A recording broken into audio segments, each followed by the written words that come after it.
નમસ્કાર દર્શક મિત્રો, હું છું રૂપલ વણિચિયા. સંપૂર્ણ ન્યૂઝમાં આપનું સ્વાગત છે. પાલનપુર વકીલ પર થયેલા હુમલાને લઈ પાલનપુર બાર એસોસિએશન દ્વારા જિલ્લા કલેક્ટરને અને જિલ્લા પોલીસ વડાને આવેદનપત્ર પાઠવી વકીલો પર થતા હુમલા બંધ કરો અને એડવોકેટ પ્રોટેક્શન એક્ટ લાગુ કરવા રજૂઆત કરાઈ હતી. મોટી સંખ્યામાં કલેક્ટર અને એસપી કચેરી ખાતે વકીલો પહોંચ્યા હતા અને સૂત્રોચ્ચાર કર્યા હતા કે વકીલ એકતા જિંદાબાદ, વકીલ ઉપર થતા હુમલા બંધ કરો જેવા સૂત્રોચ્ચાર કર્યા હતા. બનાસકાંઠા બાર એસોસિએશનના પ્રમુખ સતીશભાઈ ચૌધરીએ જણાવ્યું હતું કે ગોવિંદભાઈ મકવાણાને તેમની જ ઓફિસમાં અસીલે તેમના પર હુમલો કર્યો હતો. ગુજરાતમાં વારંવાર આવા વકીલો પર હુમલાઓ થતા હોય છે. તેના માટે અને ગુજરાતના વકીલો માટે અમે સરકાર અને બાર કાઉન્સિલ બંને પાસે એડવોકેટ પ્રોટેક્શન એક્ટની માંગણી કરીએ છીએ. જે એક્ટ જલ્દીમાં જલ્દી લાગુ કરે. જે પ્રકારે ડોક્ટરો માટે એમના પ્રોટેક્શન એક્ટ છે, લોકોના ન્યાય માટે અમે લડીએ છીએ, તો અમારે જ પ્રોટેક્શન એક્ટની જરૂર છે.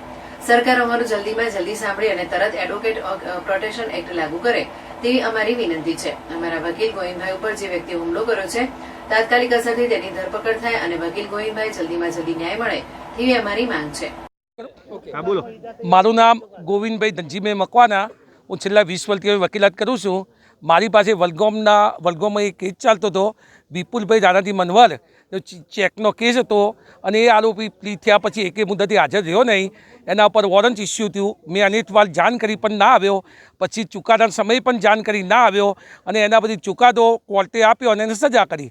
સજા થયા પછી 13 તારીખે મારી ઓફિસમાં આવી અને મને કોલર પકડી અને પેટમાં લાતો મારી, જાનથી મારીને ધમકી આપી અને મને કહ્યું તમને ફીના પૈસા પરત આપી દે. મેં કીધું મેં કેસ લડ્યો, ફીના પૈસા કેવી રીતે પરત આપું? એટલે એક નંબરનો એ ચિત્તલ છે અને મારી પાસે 3 લાખ રૂપિયાની માગણી કરી. એટલે મેં તો ભાઈ 3 લાખ કે આપ્યા નહીં, હું કેવી રીતે તને આપું? એટલે ના આપ્યા એટલે મને ધમકી આપી. પછી 16 તારીખે પાછો આવ્યો ને 16 તારીખે પરત આવી અને ફરીથી એને જે 13મી તારીખે હુમલો કર્યો હતો એવો જ હુમલો કર્યો અને એના પછી મેં અરજી આપી, એફઆઈઆર નોંધાઈ, બરાબર. અને એ એફઆઈઆર નોંધાયા બાદ મેં અમારા વકીલ મંડળને જાણ કરી.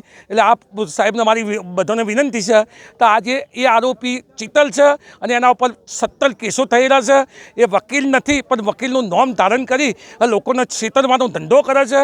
આજે એના ઉપર સજા થયેલી છે અને એ સજાનું વોરંટ એ પાલનપુરમાં ચાલે છે.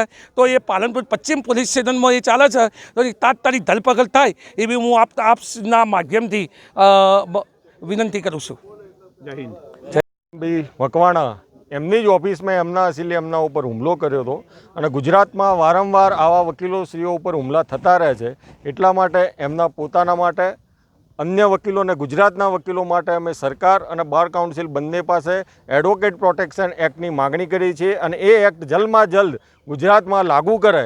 કારણ કે જે રીતના ડૉક્ટરશ્રીઓને પણ એમના પ્રોટેક્શન માટે એક્ટ છે, લોકોના ન્યાય માટે અમે લડીએ છીએ, તો અમારે જ પ્રોટેક્શન એક્ટની જરૂર છે. સરકાર અમારું જલ્દીમાં જલ્દી સાંભળે અને તરત એડવોકેટ પ્રોટેક્શન એક્ટ લાગુ કરે એવી અમારા બાર વતી ગુજરાત સરકારને અને અમારા બાર કાઉન્સિલને અમારી અપીલ છે.